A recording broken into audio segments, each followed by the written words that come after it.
from New Hampshire. Back in my early 20s, I lived about 30 minutes outside Manchester. I had a girlfriend of 2 years that I had just broken up with. It was a strange time in my life, the kind where you're sort of wandering, figuring things out, maybe looking for meaning without realizing it. My grandmother was extremely religious and would attend liturgy, well, religiously, no pun intended. After my grandfather passed away, I started going to church with her every Sunday. I tagged along partly to support her and partly because I felt like maybe I needed a bit of grounding myself. My grandfather had been a decorated veteran, well known and respected in our community, and losing him left a huge hole in her life. Even though she was grieving, her faith was unshaken. She'd tell me that she knew he was finally reunited with the Lord, and I could see how much comfort that gave her. I admired it, honestly. Faith like that, the kind that brings real peace, is rare.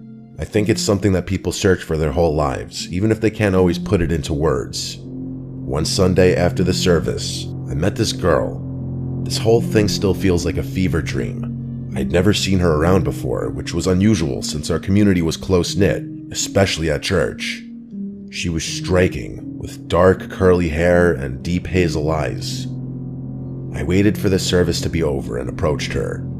Part of me was just attracted to her, but there was another part of me that was just curious about seeing someone new there, especially someone that looked around my age. We started talking, and the spark was definitely there.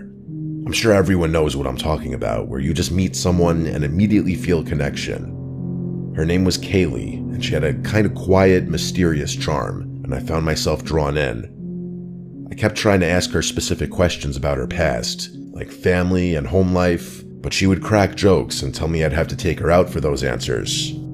I actually really enjoyed the banter. After a little playful nagging, she told me that her family recently moved to the area and she went to college nearby, which explained why I had never seen her before. By the time we wrapped up, I managed to get her number, and I was kind of riding the high of meeting someone new. Over the next week, we texted pretty frequently and exchanged social media.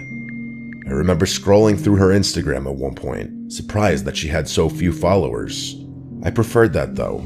The last thing anyone wants is to fall in love with someone that the whole world knows. We talked about a lot of things, and she eventually opened up more about her family.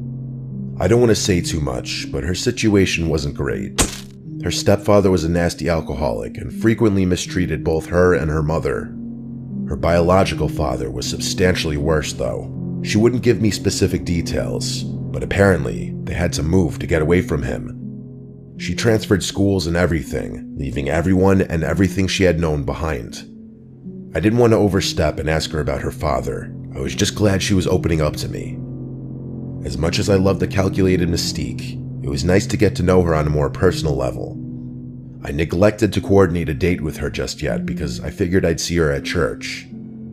The following Sunday, she was there again. I took it as a sign and asked her on a date after the service. She didn't hesitate. She just smiled and said yes, and we made plans to meet up later that week. I spent the rest of the week thinking about her, nervous about our first date. When the night finally came, we kept things simple. We saw a movie and grabbed a bite to eat, nothing fancy, just an easy night where we can talk and get to know each other even more. I honestly thought it was going really well. She was a great listener and she seemed genuinely interested, which was refreshing. I didn't want the night to end just yet, so after dinner, I suggested going for a little drive, thinking it'd give us a chance to keep talking without the noise of a restaurant around us. So we hit the highway, driving out of town a bit. We were driving along one of those roads that was technically a highway, but looked more like a normal 2-lane road. It was windy and there were trees on either side of it. Everything was perfect. It's crazy how things can change in an instant. What I'm about to describe to you is something I will never be able to purge from my mind. Out of nowhere, she started speaking, but it wasn't in English. Her words were fast, mumbled, and sounded like French or something close to it. At first, I thought she was maybe joking or testing me, but then I noticed her eyes. They'd rolled back, leaving only the whites. I swerved the car and almost crashed into the barrier. My heart started pounding because it looked like she was in some kind of trance or having a seizure. I got a hold of myself and pulled over to the shoulder, trying to stay calm. At that point, I was internally panicking. I fumbled for my phone and called for an ambulance, not knowing what to say other than I thought she was having a seizure. As I waited, I kept checking on her, unsure if she even knew where she was. She was still talking and her head seemed to be vibrating. I didn't know what the hell to do. I didn't want to touch her, but I felt like I had to do something. I had never been more terrified in my entire life. Then, just as suddenly as it had started, it was over. She snapped her head to look at me and shut her mouth. She blinked, with her eyes going back to normal, and she gave me this wild, wide-eyed expression. I will never forget that look as long as I live. Before I could say a word, she threw open the car door and literally sprinted full speed into the woods. I'll say that again, she literally ran into the woods. I was trying to make sense of what just happened, but I just couldn't move.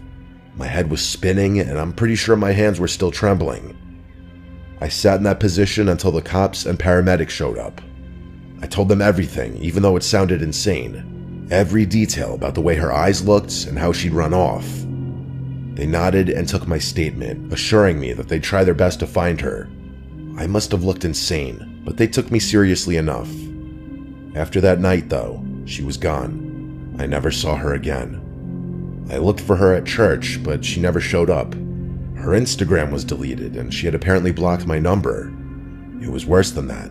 I got a friend to text her number, and it apparently had been erased. No amount of internet stalking ever turned anything up. I even asked people at the church if they knew her, but no one did. I don't know what happened to her, and I'm not sure I'll ever know. I don't live there anymore, and my memory of home is kind of messed up because of this incident.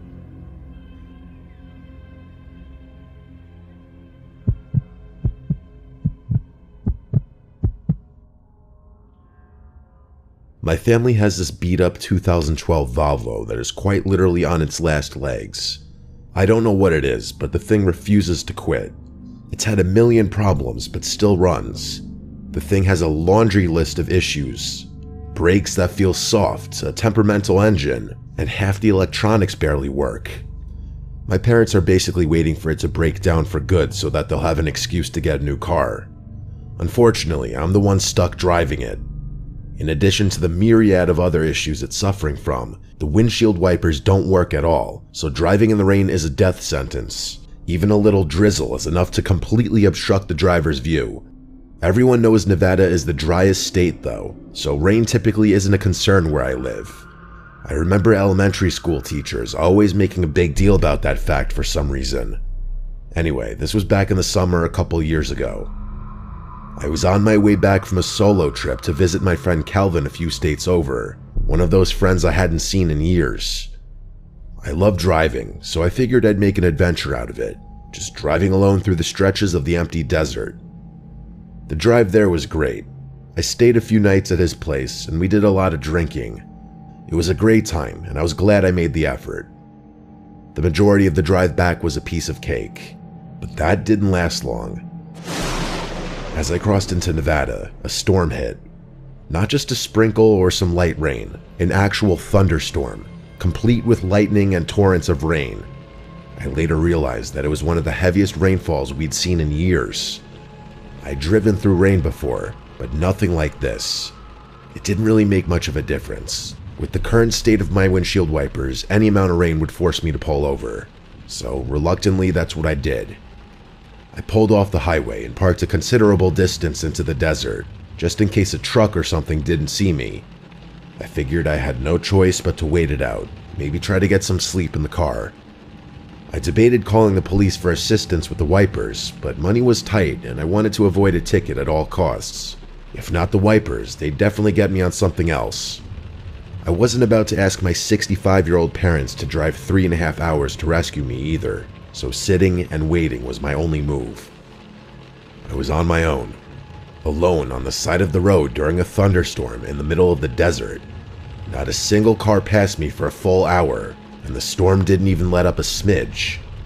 I think being alone in the desert started messing with my head, because after about another hour, I got this unsettling feeling. I'm not sure what it was, but I got this unexplainable urge to move the car. It was still pouring, so I obviously couldn't do that safely. I found myself nervously looking out each of the car's windows as if there were something out there. There obviously wasn't. All I could see was miles and miles of endless rocks and desert. The sun was just about to be setting though, which would soon cast my surroundings in darkness. I hadn't expected the storm to persist this long, so the reality of having to spend the night out in the desert hadn't even occurred to me. I fully admit that the thought of not being able to see what was out there spooked me. I don't exactly scare easily, but I had heard enough desert stories to be understandably cautious. As if my thoughts were being read, the storm began to subside a bit. I took that as a sign that I'd be able to get back on the road soon, which was a relief.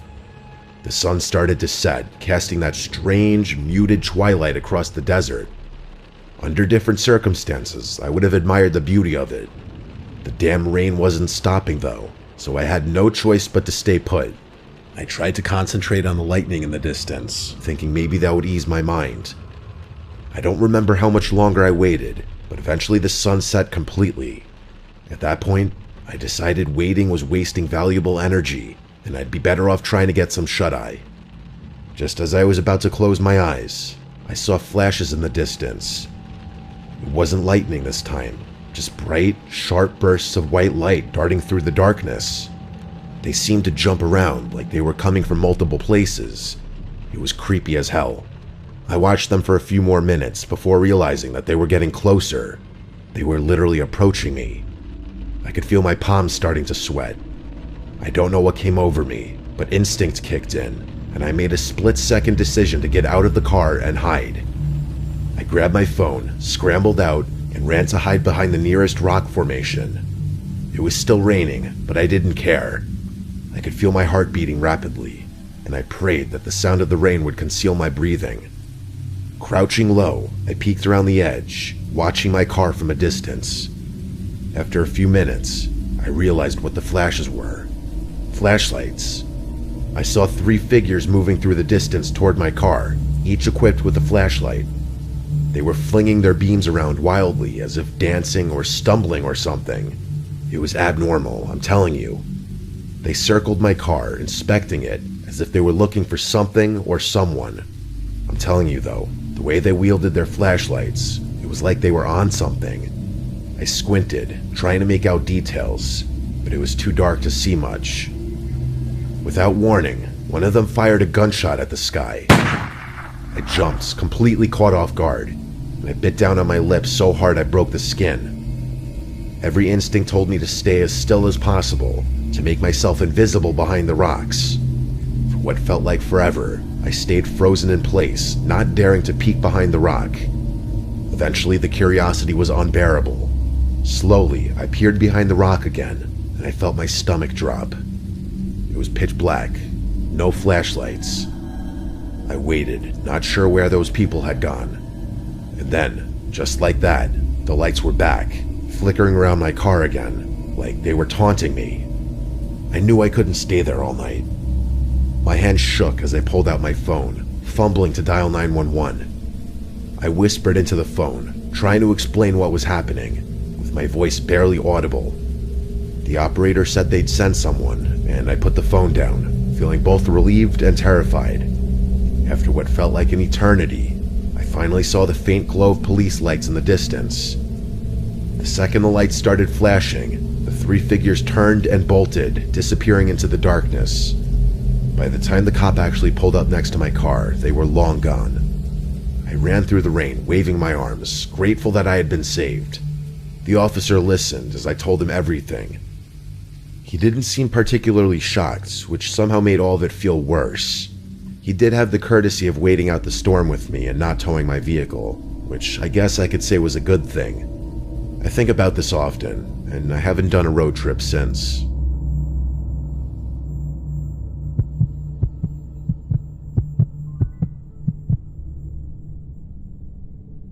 What I'm about to tell you is the strangest experience I've ever lived through. My name is Mary. My friend Carol and I were driving from Florida to New Jersey a few months back. We were coming back from visiting a few friends who went to school down there. It was a really fun time, but Carol and I had to get on with our lives. The drive was supposed to be fun, a little road trip, just us two, with a bunch of snacks, music, and time to catch up on all the things we hadn't talked about in ages. In hindsight, It probably would have been a better idea to stay one more night at our friend's place, but I wanted to get home. We were planning to do the whole drive in one shot. We drove through the night and into the next morning. A few hours after the sun came up, my back started to ache from sitting in the same position for so long. I told Carol we should pull over somewhere for a break, grab some gas, and maybe find something to eat before we get back on the road. We drove past a few more exits before ultimately getting off at what claimed to be a lively, touristy town. For the life of me, I can't remember what the actual name of the town was. It was one of those places that you'd expect to be a tourist stop, with signs pointing to attractions and promises of unique shops or local history. But even as we pulled in, I felt something was off. The streets were empty, and the buildings looked like they'd seen better days. A little too worn down for a place supposedly catering to visitors. It's hard to explain the feeling, but it was the kind of place where you could sense something was wrong without actually knowing what. I'm sure everyone kind of knows what I'm talking about, but you ever driven through one of those ghost towns where all the shop signs are still up but everything is clearly abandoned? Yeah, that's what it felt like. Only it was weirder, since things weren't actually abandoned, they just looked that way. It wasn't your typical haunted kind of vibe, but strange enough that it's been on my mind ever since. The first stop was the convenience store. We actually had to drive for a decent while before entering the heart of the town, or whatever you'd call it. We pulled in to stretch and grab some refreshments. The two of us headed inside. It looked pretty normal in there, actually. Carol was looking for a specific drink she wanted, but quickly grew frustrated when she realized they didn't have it. She's a bit of a drama queen, so I indulged her tantrum and agreed to go somewhere else. I still wanted to get my Gatorade though, so I walked up to the counter with it to pay. The cashier was a woman about 30 or 35 if I had to guess. She had dark brown hair and was on the taller side. Again, all very normal. The only reason I remembered her features was because she was wearing suspenders, which I wasn't used to seeing. I paid for my drink and we left. Carol pointed to another convenience store across the street, so we figured we'd give it a shot. When we walked into the second store, I literally felt my stomach drop. The cashier behind the counter looked exactly like the girl who'd been working at the first place. Same hair, same face, same height, same everything. I froze, staring at her. I could tell I was making her uncomfortable. Eventually, I asked her if she had a twin or a sister or something. She gave me a weird look, almost skeptical, and said she didn't have a twin and that she was an only child. She narrowed her eyes and told me that was a strange thing to ask, which I guess it was. I tried to explain myself, but she didn't say anything after that. I felt this weird sense of deja vu and backed out of the store, dragging Carol along with me. Carol was confused, but I explained myself and asked if she noticed the same thing. She said she didn't remember what the other cashier looked like, and that I was probably just tired from driving for so long. I knew what I saw though, and told her I'd prove it. We ran back to the first convenience store, but when we got there, the girl inside looked nothing like who I remembered seeing. She was a completely different person. She was short with light hair and looked middle-aged. There's absolutely no chance anyone could have confused her for the other cashier. She didn't even look like she was in the same age range. It was as if I'd imagined the whole thing. Carol told me to just forget about it and that I was tired, but I insisted that I wasn't imagining things. Eventually, I had no choice but to let it go. I was eager to get out of there, but we needed gas. We pulled into the first gas station we saw, which was void of people. It was completely empty, just our car, the pumps, and a small building at the back where you would pay. We were literally the only car in the entire lot. The two of us walked inside. Carol took her sweet time looking for her drink, but of course, it wasn't there either. I paid, waited for her, and we left. We couldn't have been in there for more than a few seconds. As we walked out, I again felt a weird feeling in my gut. What had not 2 seconds ago been a completely empty gas station was now packed to the brim. The place was overflowing with people. It was the strangest thing. Cars filled every single pump, and there were even some lined up as if we'd wandered into rush hour at the busiest station in the state. All the parking spots in the back lot were full too. To make matters worse, it felt like everyone was eyeing us down as we walked to our car. I don't think I've ever felt more uncomfortable by people staring at me. This time, Carol agreed that something bizarre was going on. I could tell that both of us felt the same eerie suspicion. It was like we'd left reality for a second, and when we came back, something had shifted. We decided to say screw it on the food and just find our way back to the highway. I didn't have much of an appetite at that point anyway. Back on the road, we didn't say much for a while. I wasn't scared, but I just had a bad feeling in my gut. I'm not sure how to even explain it. As we got slightly further away, Carol and I talked about how weird that had just been. As we were talking, a car passed us, a Toyota Sienna with a cracked windshield. I remember it distinctly because the windshield had this big spiderweb crack running through it, and the side was scratched up pretty bad. It was kind of hard to miss. Carol made a joke about it, but I can't remember exactly what it was. Just as we were starting to loosen up, everything came crashing down again. About 10 minutes later, the exact same minivan passed us again. We were both 100% sure of it. Again, it was impossible to miss with this massive crack in the windshield. How was that even possible, though? We had been driving in a straight line at a pretty fast clip. There's no way it could have gotten ahead of us. But the odds of passing two different Siennas with identical cracks in the windshield were insanely slim. Carol started saying, "Oh my God," over and over again, and I could tell she was on the verge of a panic attack. She told me to speed up, which I did. I was dying inside, but I had to keep it together as the driver, and for Carol's sake. I wanted nothing more than to get back on the highway and leave that place behind forever. I glanced down at the GPS and saw that an hour had somehow passed since we had left the gas station, which was virtually impossible. I wanted to tell Carol about it, but I didn't know if she could take any more weird stuff. My heart was in my throat, but I just kept driving. Part of me wondered if the GPS was going to start taking us in circles. We finally got back on the highway, and the nightmare ended there. By the time we got home, however many hours later, it felt like we were waking up from some strange, disjointed dream. I'm not kidding, that whole experience still feels like a dream when I think back to it. People usually look at me strangely when I tell them this story. I still can't explain what happened there, and I don't expect any kind of explanation. I've tried doing research online about weird occurrences in places like that, and I've actually found a handful of stories that are similar to mine. The weirdest thing about it was the feeling in my gut that I still have trouble describing. Until that point, I really didn't know what it meant to get a bad vibe from something. It's like every bone in your body is begging you to notice that something's wrong. I never want to get that feeling again.